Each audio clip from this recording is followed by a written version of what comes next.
News Only 24. News Only 24.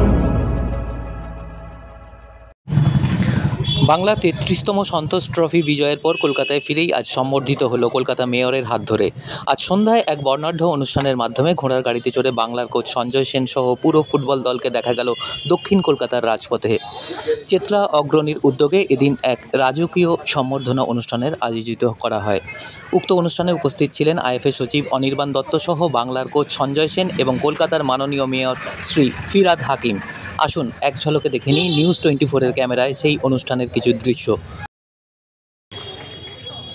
সব খেলার সেরা বাঙালির তুমি ফুটবল। সেই ফুটবল কিছুদিন যাবৎ মনে হচ্ছিল যেন বাঙালির কাছ থেকে চলে গেছে। বাংলায় ফুটবল হারিয়ে গেছে। বাংলায় ফেসবুক, হোয়াটসঅ্যাপ, সোশ্যাল মিডিয়া বাঙালিদের খেয়ে নিয়েছে। কিন্তু আমি ধন্যবাদ জানাই বাংলার দল এবং বিশেষ করে আমার বন্ধু সঞ্জয় সেনকে। তিনি আবার প্রমাণ করে দিলেন যে বাঙালির ফুটবল দেখলে পা শিরশির করে এবং সঞ্জয়ের খেলা শুরু আমার সাথে এই মাঠ থেকে। এই মাঠেই আমরা প্রথম ফুটবলে পা দিয়েছি। আজকে সে ভারত বিখ্যাত কোচ, কিন্তু শুরুটা আমরা সবাই মিলে এই মাঠে করেছি। তাই সঞ্জয়কে ধন্যবাদ। সমস্ত যারা আজকে বাংলার এই সম্মানটাকে একেবারে ভারতবর্ষে বাংলার ধ্বজাকে নিয়ে এসে ভারতবর্ষকে বলতে বাধ্য করেছেন জয় বাংলা, জয় বাংলা, তাকে ধন্যবাদ। আরেকজনকে ধন্যবাদ জানাই, সেটা হলো আমাদের মুখ্যমন্ত্রী মমতা বন্দ্যোপাধ্যায়। পরশুদিন আমি থাকতে পারিনি। আমার এক পার্টি কলিগ, তার খুন হয়েছিল, আমাকে এমার্জেন্সি মালদায় চলে যেতে হয়েছিল। যখন সম্বর্ধনা দিয়ে বেরিয়ে আসছে সঞ্জয়ের সাথে আমার ফোনে কথা হলো।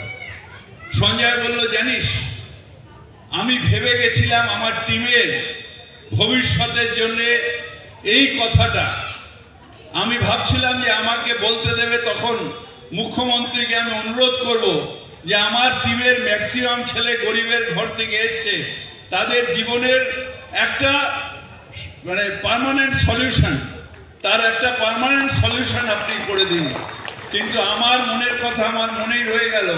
আমার মনের কথা আমি শুনতে পেলাম মুখ্যমন্ত্রীর মুখ থেকে, যিনি নিজের থেকেই বলে দিলেন, আমি বলার অনেক আগে বলে দিলেন যে সবার জন্য সরকারি চাকরি, যারা বাংলার সম্মানকে এই জায়গায় নিয়ে এসছে।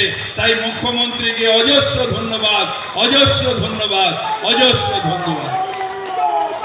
এই হচ্ছে মুখ্যমন্ত্রী মমতা বন্দ্যোপাধ্যায়। কার কি দরকার ছেলেদের মুখ দেখেই হয়তো বুঝতে পেরেছে। চরম দারিদ্রতার মধ্যে দিয়ে ফুটবল খেলা এবং সেই খেলায় শুধু নিজের আত্মবিশ্বাস এবং কোচের ইনস্ট্রাকশনে একটা অতগুলো টিমকে হারিয়েছে সারা রাজ্যের, যেখানে তাদের পেছনে প্রফেশনাল, অনেক রাজ্যে আছে যেখানে প্রফেশনাল সাপোর্ট পাওয়া যায়। মুখ্যমন্ত্রী তাই প্রত্যেকটা প্লেয়ারের জন্য পার্মানেন্ট স্পোর্টস ডিপার্টমেন্টে চাকরি করে দিয়েছেন এই মাঠ থেকে। তাকে ধন্যবাদ জানাই যে মমতা বন্দ্যোপাধ্যায়, তোমাকে ধন্যবাদ, তোমাকে ধন্যবাদ, তোমাকে ধন্যবাদ। বাংলায় সঞ্জয়ের একটা লাখ আছে, তার নাম হলো ট্রফি লাখ। ট্রফি লাখ আছে এবং সেই লাখটা দেখলাম সবিতার সাথে বিয়ে হওয়ার পর থেকে বেশি করে ফেলেছে।